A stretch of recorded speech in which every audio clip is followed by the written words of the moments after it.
যে আল্লাহ পাকের থেকে, মালিকের থেকে আমি কোনো দূরে সরে যাচ্ছি কিনা। আমার ব্যক্তিগত জীবনের বিষয়গুলো হোক, আমার পারিবারিক জীবনের বিষয়গুলো হোক, প্রাতিষ্ঠানিক ব্যাপার স্যাপার হোক, রাষ্ট্রীয় পর্যায়ের হোক, চিন্তা করা দরকার যে আমি কোনো আল্লাহ পাকের মারফত মহব্বত থেকে কোনো দূরে সরে যাচ্ছি কিনা। এই বিষয়টিকে সর্বাবস্থায় মাথার মধ্যে রাখা দরকার।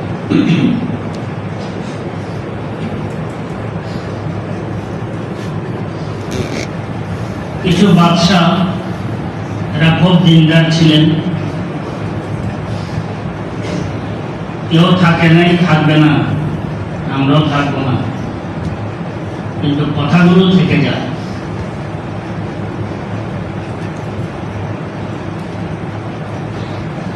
ওরা যদিও বাদশাহী করছেন, কিন্তু আল্লাহ পাকের বড় ধরনের মাকবুল বান্দা ছিলেন, করছেন কিন্তু বাদশাহী। পদমর্যাদা পাওয়ার পর যে ব্যক্তির মধ্যে বিগাড় এসে যায়, উল্টো পরিবর্তন এসে যায়, মনে করতে হবে ওই পদমর্যাদা ওই ব্যক্তির জন্য নেয়ামত নয়, মুসিবত। যদি পদমর্যাদা পাওয়ার পর আরো যদি তাওয়াদু আমার মধ্যে আসতে থাকে, বিনয় আসতে থাকে, আল্লাহ পাকের দিকে মোতাবজ্জ হতে থাকি, তো মনে করতে হবে এগুলো আমার জন্য রহমত। বরং পদমর্যাদা নয়, জ্ঞান বিজ্ঞান নয়, মাল সম্পদ নয়, যে কোনো বিষয় যেগুলোকে আমি অনুকূলের বিষয় মনে করি অথবা প্রতিকূলের বিষয় মনে করি,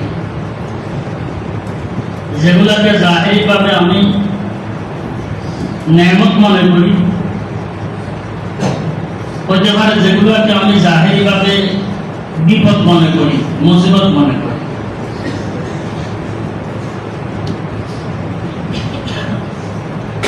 যদি যে কোনো অবস্থায় আল্লাহ পাকের দিকে বান্দা মুতাওয়াজ্জ হওয়ার যদি তৌফিক হয়, বিপদে হোক, তৌফিক হচ্ছে আল্লাহ পাকের দরবার দিকে মুতাওয়াজ্জ হওয়া, তওবা ইস্তেগফার করা। নেয়ামত হোক, আল্লাহ পাক আমাকে এতগুলো নেয়ামত দান করছেন, আল্লাহ পাকের অনুগত হওয়ার তৌফিক আল্লাহ পাক দান করছেন। নেয়ামতের ফরাকের সময়, বিপদের পেরেশানির সময় মনে করতে হবে দোনোটাই আমার জন্য বড় ধরনের নেয়ামত, দোনোটাই আমার জন্য নেয়ামত। আর যদি বিপদের সময় আমি আল্লাহ বিমুখ হয়ে যাই, নেয়ামতের সময় আল্লাহ বিমুখ হয়ে যায়, টাকা আসছে, পয়সা আসছে, ধন আসছে, সম্পদ আসছে, জ্ঞান বিজ্ঞান এগুলো আমি প্রাপ্ত হয়েছি, এখন নিজের মন মতো চলার প্রবণতা এসে গেছে,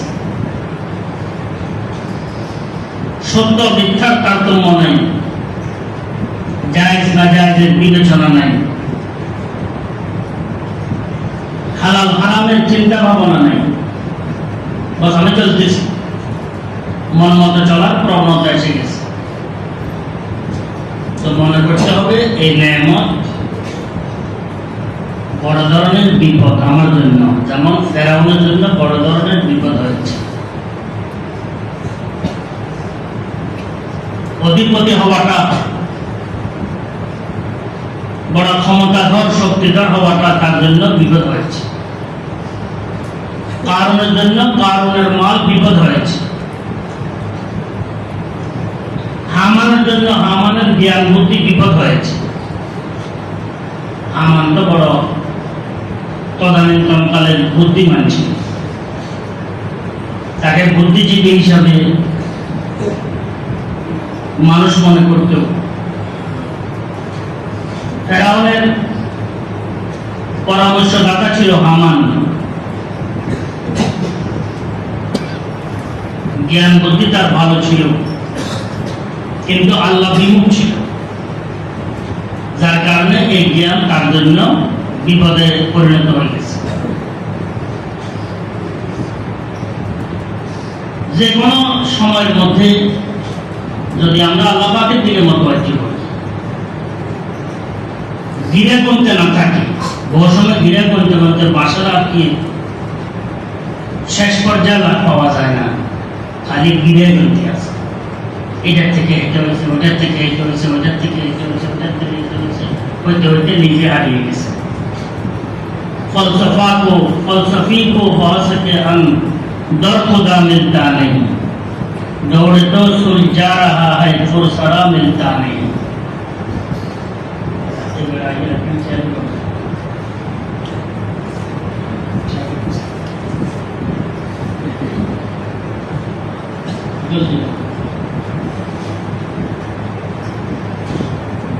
तो জফর আলী খান সাহেব রহমতুল্লাহ আলাইহি বড় বাদশা ছিলেন, ক্ষমতাধর বাদশা ছিলেন, কিন্তু আল্লাহওয়ালা ছিলেন। যাহা কিছু করেন সব আল্লাহ পাকের পক্ষ থেকে হয়, আল্লাহ করেন। যাহা কিছু হয় আল্লাহ পাকের পক্ষ থেকে হয়। আমাদের কর্মফলের সম্পৃক্ততা থাকে, কর্মফলের সম্পৃক্ততা থাকে। তওবা ইস্তেগফারের তৌফিক হবে তো এটা আমার জন্য নেয়ামত, তওবা ইস্তেগফারের তৌফিক হবে না এটা আমাদের জন্য মুসিবত। তো জফর আলী খান সাহেব বলছেন, জফর उसे आदमी हरगिज न कहिएगा, वो साहेबे फहम का। हे जफर, ওই ব্যক্তিকে কখনো মানুষ বলিও না, যদিও সে খুব কি বিজ্ঞান হয়, বুদ্ধিমান হয়। কোন ব্যক্তি? जैसे आयश में याद खुदा न रही, जैसे ख्वाहिश में खौफ खुदा न रहा। যে নেয়ামতের সময়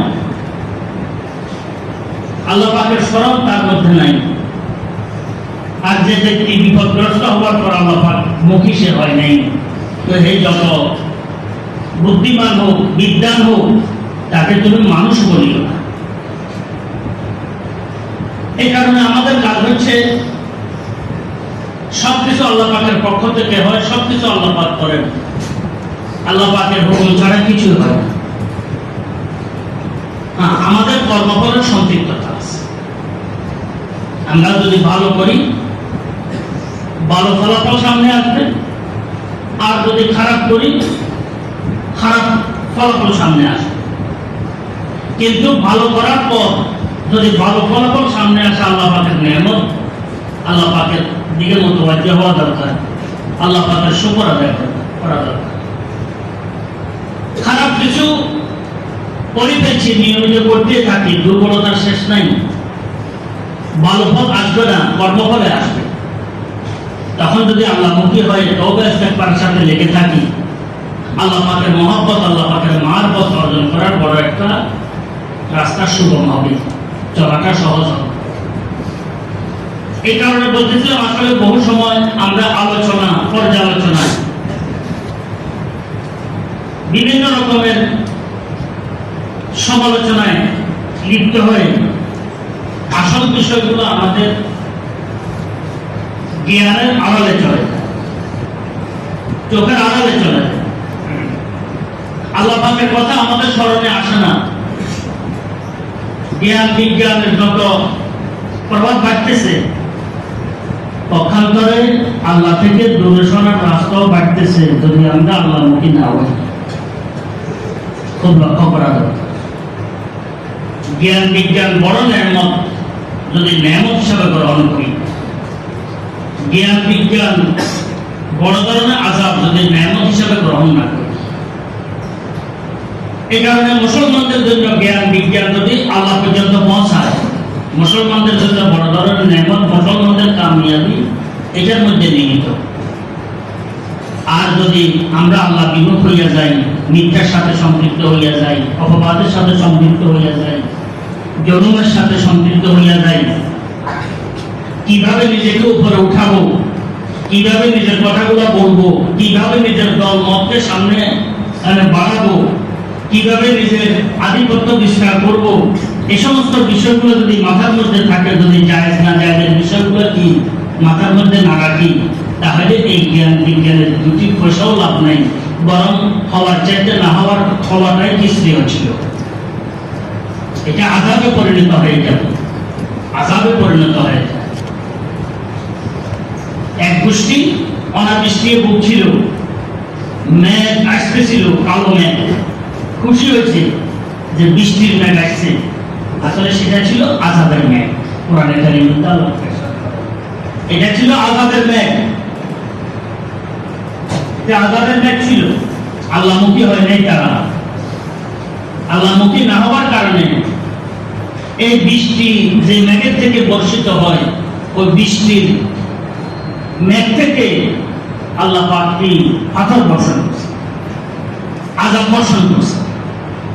তো জ্ঞান বিজ্ঞান আমাদের শক্তি সামর্থ্য সুযোগ সুবিধা সবকিছু আল্লাহ পাকের কি দয়া, আল্লাহ পাকের বড় মেহসান।